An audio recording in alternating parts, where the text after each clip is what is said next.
ये बिहार सरकार ने का एक बहुत बड़ा फैसला है, जिसके द्वारा सरकार ने निर्णय लिया है कि पूरे राज्य में ग्रामीण इलाकों में सभी जो भूमि है उनका सर्वेक्षण किया जाए, नए सिरे से इसका खतियान तैयार किया जाए और नए सिरे से इसका नक्शा बनाया जाए। तो यही जो खतियान नया बनना और नया नक्शा बनाने की जो प्रक्रिया है, इसी को हम लोग विशेष भूमि सर्वेक्षण कहते हैं। जनता देखिए, ये जो भूमि पहले जो सर्वेक्षण हुआ था, सर्वे जो हुआ था, ये काफ़ी पहले पुराना था। रिविजनल सर्वे हमारे भोजपुर ज़िले में 1970 के दशक में हुआ था। उसके बाद खतियान बना और नक्शा तैयार हुआ। लेकिन आज की स्थिति में उस समय का जो खतियान है और नक्शा है, उसमें काफ़ी चेंजेस आ गए हैं, बदलाव हो गए हैं और बहुत खतियान और नक्शा जीर्ण शीर्ण स्थिति में हो गए हैं, बहुत फट गया है, बहुत अनुपलब्ध है। तो इसी खतियान को और नक्शे को अद्यतन करना, अपडेट करना इसका मुख्य उद्देश्य है, ताकि हम लोग ग्रामीण क्षेत्रों में जो भी भूमि से संबंधित समस्याएं हैं, जो विवाद हैं, उनको दूर कर सकें। इसके लिए सबसे पहले तो हर एक राजस्व ग्राम के जो ग्रामीण क्षेत्र के हैं, उसके लिए हम लोग सर्वेक्षण के लिए हम लोगों ने उद्घोषणा जारी कर दिया है। अब रैयतों का मुख्यतः दो दायित्व है, दो फॉर्म है जो कि उनको भर के अभी फर्स्ट फेज में देना है। एक को कहते हैं प्रपत्र 2, जिसमें कि रैयतों को अपनी ज़मीन से जुड़ी सारी जो सूचनाएं हैं वो उसमें डालना है कि उनका किस राजस्व ग्राम में क्या खाता है, क्या खसरा है, कितना रकबा भूमि है। और दूसरा जो है प्रपत्र 3(1) है, उसमें उनको अपनी वंशावली देनी है। तो प्रपत्र 2 के साथ काफ़ी भ्रांतियां हैं, लोग परेशान हो रहे हैं। इसको मैंने कई माध्यमों से बताया भी है। अपने जो सबॉर्डिनेट्स नीचे प्रखंड स्तरीय जो पदाधिकारी हैं, अंचल स्तरीय, उनको भी बताया है कि लोगों को क्लेरिफाई कीजिए कि कोई आवश्यकता नहीं है कि उस प्रपत्र 2 के साथ वो अद्यतन ऑनलाइन रसीद जमा करें या अपना जो खतियान जमा करें।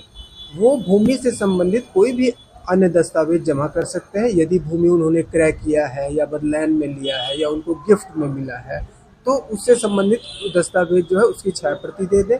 पुरानी रसीद है, नई रसीद अगर उनके पास नहीं उपलब्ध है तो पुरानी रसीद भी उस पर संलग्न कर सकते हैं। दूसरा जो है वो वंशावली से रिलेटेड।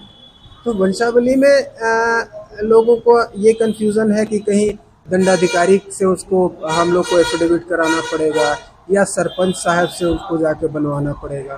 तो इसे भी हमारे निदेशालय ने बिल्कुल स्पष्ट कर दिया है कि वंशावली स्व हस्ताक्षरित जो है अपने से वो बनाकर प्रपत्र 3 में वंशावली हस्ताक्षर करके जमा कर दें। लड़कियों के हिस्से कहाँ जाएंगे? देखिए, सर्वप्रथम मैं ये बता दूं कि लड़कियां भी वंश में आती हैं। जैसे लड़के हैं, उनको लड़कियों को भी उतना ही अधिकार संपत्ति में दिया हुआ है। तो लड़कियों को भी वंशावली में दर्शाना है, सबसे प्रथम बात। दूसरी बात, यदि कोई इस चीज़ को छुपा लेते हैं या नहीं देते हैं तो ये उनकी जिम्मेवारी, उनकी जवाबदेही बनेगी। और हम लोग ये वंशावली जो प्राप्त होगा उसको हम पुनः फिर गांव में जाकर ग्राम सभा आयोजित करके वहाँ लोगों से इसका सत्यापन करेंगे, तभी हम इसको फाइनल करेंगे। तो कहीं ना कहीं इसमें स्पष्ट हो जाएगा कि आखिर ये वंशावली सही है या इसमें कुछ चीज़ें छुपाई। गायब कर देंगे तो लड़कियों का या जिनको उस संपत्ति में उनका हक बनता है, वो हमारे प्रखंड अंचल स्तरीय जो भी कार्यालय खुले हैं वो अपनी आपत्ति दायर कर देंगे और उनको बाकायदा आपत्ति जो दायर करेंगे उसकी रसीद मिलेगी और उसकी सुनवाई होगी। सुनवाई के दौरान सभी पक्षों को बुलाकर वहाँ निर्णय लिया जाएगा। नहीं, सबके आने की आवश्यकता नहीं है।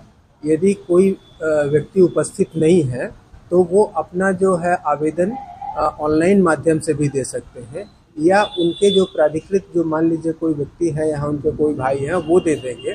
और वो वंशावली में जैसे ही उनका नाम प्रदर्शित होगा तो उनसे बाद में जब सुनवाई होनी होगी या हम किसी और माध्यम से उनको बुलाकर उनसे उनकी सहमति प्राप्त करके ही जो भी फाइनल निर्णय हो।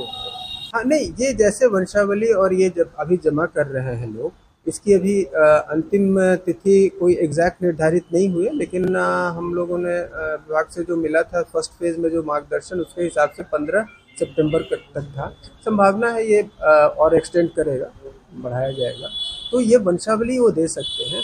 और यदि कोई व्यक्ति को लगता है कि उसके नाम को इस वंशावली से छुपाया गया है या हटाया गया है तो वो अपनी आपत्ति दर्ज कर सकते हैं। तो उसका समय निश्चित है, कब तक? वो समय सीमा तो जैसे ये 20 तक का है, तो वो जैसे हमारे अधिकारी फील्ड में भी जाएंगे ना उसके बाद, तो उस समय भी वो अपनी आपत्ति दर्ज कर सकते हैं।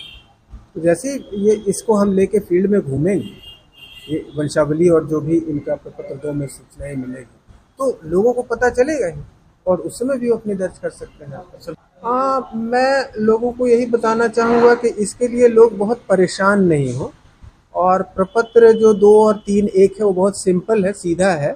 और यदि उनको कोई समस्या होती है तो हमारे जो अमीन हैं, कानूनगो हैं, वो ग्रामीण क्षेत्रों में लगातार भ्रमण कर रहे हैं। तो वो जब जाते हो तो उनके पास बैठकर अपनी समस्या या अपनी जो भी दिक्कतें हैं वो उनसे बता सकते हैं। यदि किसी कारणवश वो वहाँ नहीं मिल सके तो वो प्रखंड और अंचल कार्यालय में उनसे मिल सकते हैं। और विशेष परिस्थिति में हमारा कार्यालय भी हमेशा खुला है, जो वर्किंग आवर है वो हमसे भी संपर्क कर सकते हैं।